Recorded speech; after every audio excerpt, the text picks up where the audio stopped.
L'ADEME existe depuis de nombreuses années. En 92, c'est devenu donc l'ADEME, l'Agence de l'environnement et de la maîtrise de l'énergie. L'ADEME a plusieurs missions, celle d'accompagner les entreprises et les collectivités, mais également une mission d'information des publics, de manière à les aider à adopter des comportements qui sont plus respectueux de l'environnement et moins consommateurs en énergie.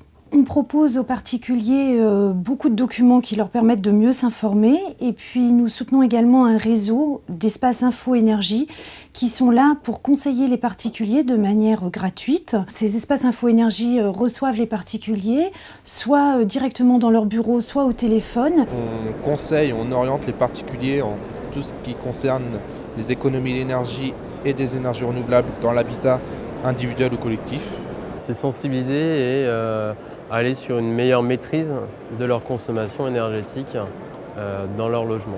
Lorsqu'on a une maison qui est ancienne et qu'on souhaite rénover, la première des choses à faire est de vérifier l'état énergétique de sa maison, de bien connaître, de faire un bilan.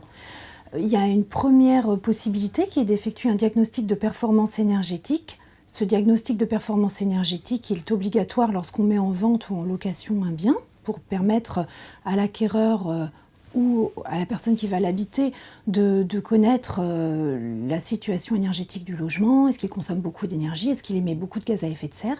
Eh bien, il est également possible de le réaliser, ce diagnostic de performance énergétique, en dehors des cas prévus par la législation. Et dans ces cas-là, il y a même une aide de l'État puisqu'on peut bénéficier d'un crédit d'impôt de 50% sur ce DPE. Le DPE, une fois réalisé, donne une indication du logement, de la situation énergétique du logement. Est-ce qu'il consomme beaucoup? Est-ce qu'il émet beaucoup de gaz à effet de serre? Ensuite, on peut essayer de vérifier quels sont les postes à réaliser en premier afin d'améliorer la situation énergétique du logement. On demande toujours aux personnes, quand elles nous viennent nous rencontrer, d'arriver avec des plans de leur logement. C'est-à-dire qu'on va déjà savoir où est construite sa maison, pour avoir déjà sa zone climatique au niveau de la France, mais surtout aussi savoir s'il est plutôt en zone urbaine ou plutôt en zone rurale. Donc ça va être une des premières questions. Donc c'est pour ça que les espaces info-énergie sont disposés par département et après aussi dans les grandes villes. Il faut toujours avoir une connaissance déjà du bâti, sur la nature des murs, nature des isolants qui sont présents à l'intérieur, des différents éléments qui sont présents, mais aussi de l'orientation du bâtiment. La première des choses à faire, c'est de vérifier cette isolation et de repérer en effet s'il y a des défauts d'isolation qui peuvent être renforcés. Donc après, une fois que le bâtiment est isolé, on va l'orienter vers la ventilation. Après, on va le conseiller sur le système de chauffage parce que le fait de bien isoler, de bien ventiler, on va réduire les besoins énergétiques et donc diminuer forcément la puissance de la chaudière et donc à la fin revenir sur un coût moindre. Les émissions de CO2 d'un habitat sont principalement dues au chauffage à 81%. Donc c'est vraiment sur ce poste-là qu'il faut faire des efforts. Pour le particulier, il y a quand même plusieurs intérêts à essayer de maîtriser son énergie, l'énergie consommée. C'est dans un premier temps voir diminuer ses factures. Le deuxième intérêt, c'est de participer à la lutte contre le changement climatique. Donc d'essayer d'émettre le moins de gaz à effet de serre. En consommant moins d'énergie, il diminue donc ses émissions de gaz à effet de serre. Ça a donc un double intérêt, à la fois sur sa facture et écologique. L'objectif, c'est de diminuer les émissions par 4 d'ici 2050. Donc il faut absolument que dans les années qui viennent, les logements en France consomment moins d'énergie. Alors beaucoup de mesures sont mises en place pour faciliter le passage à l'acte pour les particuliers.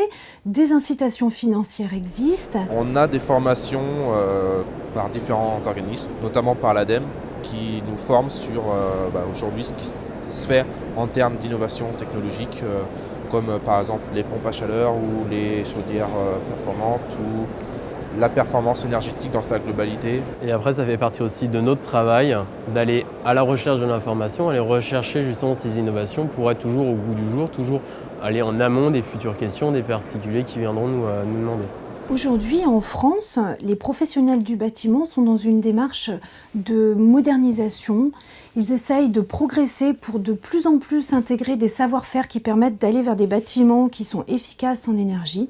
Alors, il y a des solutions qui existent déjà, il y en a d'autres en fait qui doivent être intégrées par les professionnels et puis Nous, à l'ADEME, nous essayons également de les aider en organisant des formations, en essayant justement de soutenir ces efforts qui sont faits par les professionnels pour aller vers un savoir-faire de plus en plus efficace énergétiquement. Toutes ces mesures qui aujourd'hui existent sont là vraiment pour inciter les gens à avoir un logement qui consomme moins d'énergie et surtout qui devient plus confortable. Et puis bien sûr, il y a aussi quelque chose qu'il ne faut pas oublier, c'est l'augmentation de la valeur patrimoniale du logement, parce qu'un logement qui est confortable, qui est bien isolé, qui a moins de besoins énergétiques, eh bien c'est un logement qui a plus de valeur.